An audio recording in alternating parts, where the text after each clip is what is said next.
Didier Siamour est de retour. Chez Eurosport, il y a une vie après TF1, Didier. Oui, gros changement pour Eurosport qui a officiellement quitté en octobre dernier le groupe TF1 qu'il avait créé pour devenir une filiale à 100% du groupe américain Discovery Communication.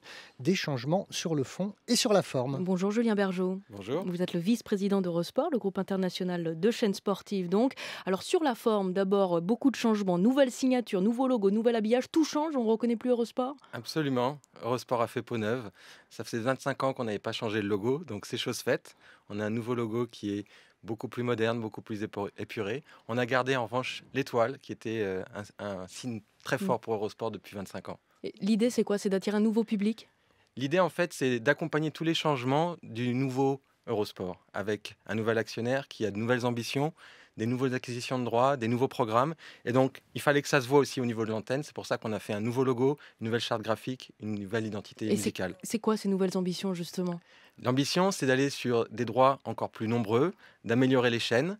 Nous avons repositionné les chaînes avec Eurosport 1 et Eurosport 2 afin de mettre les chaînes sur un même pied d'égalité. Eurosport 1 sera la chaîne des grands événements internationaux, Eurosport 2 la chaîne des grands feuilletons français. Alors, sur le fond toujours, quand vous dites des droits, aujourd'hui, on a l'impression en France que la bagarre sur les droits des sports, c'est entre Canal+ et beIN Sport. Quelle est la place dedans pour Eurosport? Eh bien, Eurosport joue une place déterminante aux côtés de ses acteurs, justement. Eurosport a marqué un grand coup juste avant l'été avec l'acquisition des Jeux Olympiques. Nous avons mis 1,3 milliard sur la table pour acheter les Jeux Olympiques de 2018 à 2024. Alors, attendez, rassurons quand même les auditeurs. Ça ne veut pas dire qu'il y aura uniquement les Jeux Olympiques sur Eurosport. Il y aura les Jeux Olympiques sur France Télévisions et sur Eurosport en Il parallèle. y aura les Jeux Olympiques sur Eurosport et il y aura également les Jeux Olympiques en télévision hertzienne, France Télévisions ou d'autres, on verra puisqu'on a le temps. On a rêvé des Jeux à Paris en 2024. On espère que cette candidature sera acceptée et validée par le CIO. Donc en attendant, la candidature de Paris n'est pas pour l'instant validée, mais nous ferons en sorte que les Jeux soient accessibles au plus grand nombre de toute façon. Il y a encore de la place pour ces chaînes sportives? Absolument. Le sport est aujourd'hui l'un des seuls, je dirais, vecteurs qui font que les gens regardent la télévision par abonnement. Et c'est grâce au sport que vous avez encore des acteurs mondiaux qui développent de la télévision par abonnement. Le groupe Discovery, c'est plus de 2 milliards d'abonnés dans le monde.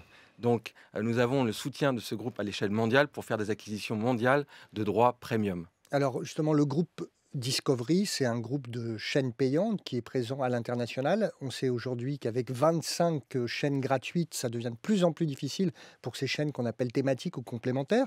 Ça veut dire quoi? Il faut être un groupe international aujourd'hui pour faire des économies d'échelle. Et qu'est-ce qu'on propose sur le marché français? Il faut avoir du contenu et du contenu de qualité. Et c'est ce que fait Discovery avec plusieurs chaînes dans le monde. C'est vrai qu'aujourd'hui, Discovery en France, c'est 2 chaînes seulement, avec Discovery Channel, Discovery Science. Mais il y a beaucoup d'autres marques qui ne sont pas pour l'instant connues en France, mais qui, je l'espère, le seront très bientôt avec des très beaux programmes qui Donc sont il y a une faits. nouvelle chaîne qui va arriver en France? On y travaille. Et l'essentiel est d'avoir du contenu de qualité qui soit offert au public et aux abonnés. On avait parlé d'Investigation Discovery, une chaîne d'investigation Tout criminelle. à fait, c'est une chaîne qui marche très bien, qui a été lancée aux États-Unis il y a 3 ans et qui aujourd'hui est déjà présente dans de nombreux pays en Europe et qui, je l'espère, trouvera son public et sa distribution en France. Et pour finir sur les droits sportifs toujours, quand on fait des matchs de Ligue 2, en rugby ou en football par exemple, quel type de public on fait venir? Le public d'Eurosport est un public populaire, un public familial, qui touche essentiellement des personnes qui se trouvent un petit peu partout, puisque la distribution d'Eurosport est dans toute la France. On a près de 4 millions d'abonnés aujourd'hui en France, ce qui représente près de 15 millions de téléspectateurs potentiels. Et on fait des audiences qui sont excellentes sur des matchs de Coupe de France. On peut atteindre jusqu'à un demi-million de téléspectateurs. Donc le public d'Eurosport est vraiment un public très populaire. Merci beaucoup Julien Bergeau d'être venu Merci. à France Info ce matin, vice-président d'Eurosport. Et merci à vous Didier Siamour.